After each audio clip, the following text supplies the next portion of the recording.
Hey guys, and welcome back to today's college basketball pick video. We're going to be talking about four matchups and who we think are going to be the better bets against the spread. I'll throw those four matchups down in the video description if you're interested in what games I'm going to be touching on. This is going to be for March 15th, 2017. If you're interested in getting our daily free pick over at our main website, you can check out stumpthespread.com, and I'll link Stump the Spread in the video description as well if you want to head on over there to get our daily free pick, and as well as all of our top confidence premium plays across all major American sports. Right now we are covering the NHL, NBA, as well as all of the college basketball tournament action. So heading right into this video, first matchup I want to talk about is between UT Arlington versus BYU. And if you want to get more of this pick video content in the future, you can click that subscribe button, and any thumbs up on the video are greatly appreciated. So we have Texas Arlington coming into the year, a lot of veteran players returning from their previous year's squad. They were the consensus pick to win the Sun Belt, and they went on to do that, winning their conference regular season title. Unfortunately for the Mavericks, they did come up short in postseason play in their conference tournament. Texas Arlington, really their big win this year came on the road against another WCC opponent as they went into St. Mary's, and they actually went on to thoroughly beat the St. Mary's Gales, which was a result that no one was expecting, given the fact that Texas Arlington went into that match as quite a significant underdog.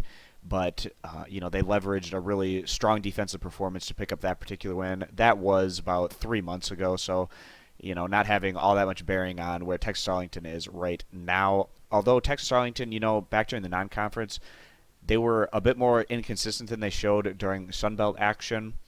And, we kind of saw that in the Sun Belt tournament as well, as Texas Arlington, when they fell to Texas State in their conference tournament semifinals, it was a significant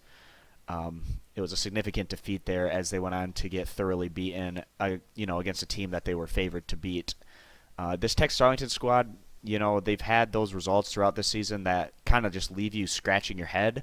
But outside of those, they have also shown some really strong results, as well as they've, gone on to win their conference regular season title and largely live up to the expectations that many thought that this veteran group was going to have coming into the year. This is going to be a tough matchup for them as they head out on the road into a difficult environment over there at BYU. BYU Cougars have one of the best home court advantages in terms of, most mid-major teams coming out of the WCC. BYU had quite a bit of success in conference, although this group wasn't as consistent as they were hoping to be this season. BYU was really looking forward to maybe making a run to the NCAA tournament. They weren't quite able to accomplish that goal, but, we kind of saw the kind of ceiling that BYU had in their, towards the end of the regular season. They went on the road to Gonzaga and actually went on to beat the number one seeded Gonzaga Bulldogs on the road. That was a really great program building win there for BYU, and really they've had quite a bit of success against Gonzaga in comparison to, most other teams in the WCC. Unfortunately for BYU, they came up well short in their conference tournament, and as a result, they find themselves not in the NCAA tournament, but their home court advantage will certainly show up. These BYU fans are very loyal, and they'll show up no matter what situation BYU's basketball team will be in. Not seeing Texas Arlington being all that enthusiastic about being in this tournament, given the fact that they were the number one seed from their conference and they were unable to get to the NCAA tournament. So even though this spread has shifted from 3 points up to 5 points, we still like BYU giving the 5 points as the better value bet against the spread in this matchup.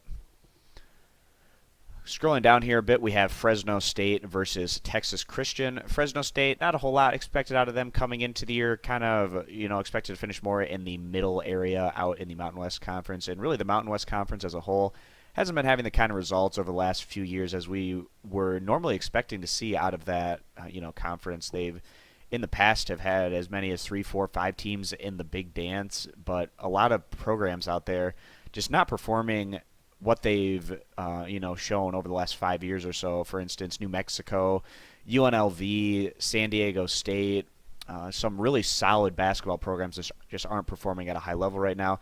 As a result, Fresno State has been able to take advantage. They did perform a bit better than most were expecting coming into the year, finishing more in that mid to upper tier of the Mountain West and competing against a number of the other top teams over there in the Mountain West Conference. Coming in here, getting a tough matchup on the road against Texas Christian. TCU, at times this year, has shown really solid play. Their first season under head coach Jamie Dixon, who's coming back home to left the pit job for this job over at TCU, and he's getting this program heading back in the right direction already.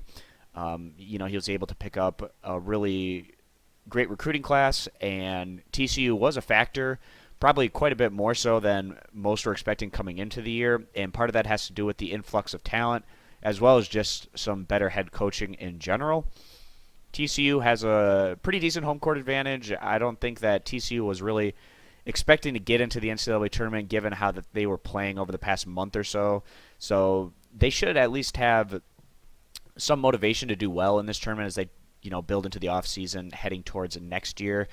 This group shouldn't be all that disappointed that they came up short of making the NCAA tournament, given the fact that it really wasn't looking to be that way for TCU for quite a while now. So that kind of lessens the blow a bit as TCU wasn't able to make the big dance. Coming to this one on their home court, coming in as rather significant favorites, giving about 10 to 10.5 points. With that being said, we do feel like Texas Christian is going to be motivated to perform well here in this tournament, even though it's not the biggest stage as they continue to build into the offseason. So we're going to go ahead and side with TCU, giving the points as the better bet against the spread.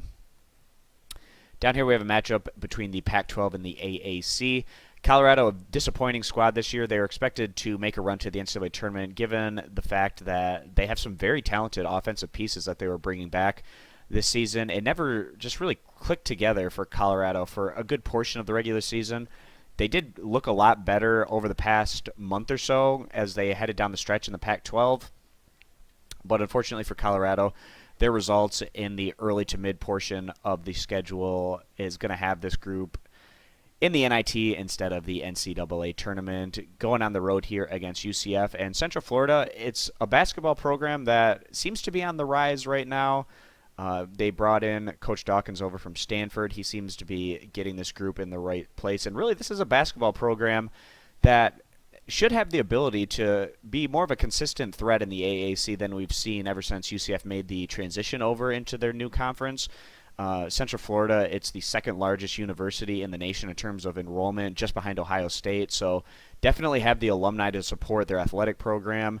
And in a recruiting state like Florida, definitely have a lot of different options in terms of the players that they want to try to bring in to their program. Central Florida, we liked them a bit more coming into the year than most, but even Central Florida surpassed our expectations. This has been one of the top defensive teams in the nation this season, and really they've been leveraging a lot of their success off of their solid defense, but even their offense has been performing a bit better down the stretch of the regular season, and UCF also coming into postseason play kind of trending up more so as well as Colorado. This spread has shifted down from 4 points to 2 points. We feel like Central Florida is going to be able to dictate the pace of play and turn this more into a defensive battle.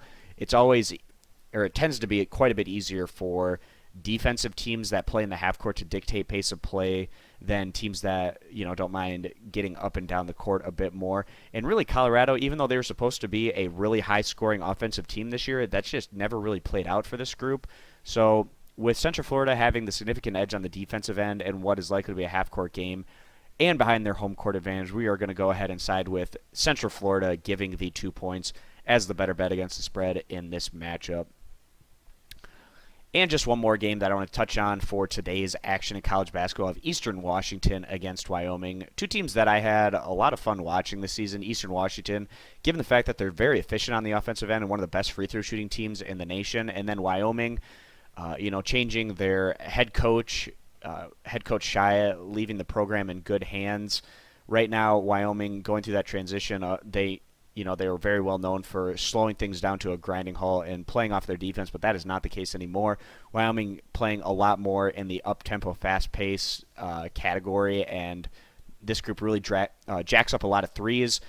With that, Wyoming shooting a lot of threes. When they're on, they're able to compete with some of the best teams from the Mountain West Conference, where they had varying levels of success this season, but also when they're missing their three-pointers, they can lose to anyone. And we saw that in the Mountain West tournament as Wyoming was completely embarrassed by the Air Force Falcons. And Wyoming had beaten Air Force actually somewhat convincingly in their 2 wins during the regular season, but then they were just absolutely crushed after just not being able to hit anything on the offensive end. Having a Wyoming squad that's so hit or miss, it's hard to side with them with any kind of confidence. Coming in here against an Eastern Washington squad that's a bit more efficient, and you typically know what you're going to get out of Eastern Washington on a game-to-game basis in comparison to Wyoming, who's very Jekyll and Hyde, hot and cold, hit or miss. And even if Eastern Washington does allow Wyoming to get things going on the offensive end, it's still a team that has the ability to put up solid offensive numbers themselves, and being a very strong free throw shooting team always helps, especially when trying to cover a spread. So we're going to go ahead and side with Eastern Washington, getting the 6 to 6.5 points right now as the better bet against the spread in this matchup. So that's going to wrap up the games I want to talk about in today's video. Again, you can head on over to our main website, stumpthespread.com, to get our daily free play. And if you want more of this pick video content in the future, you can click that subscribe button, and any thumbs up on the video are greatly appreciated. So thanks guys for stopping on in, and we'll see you in the next video. Bye.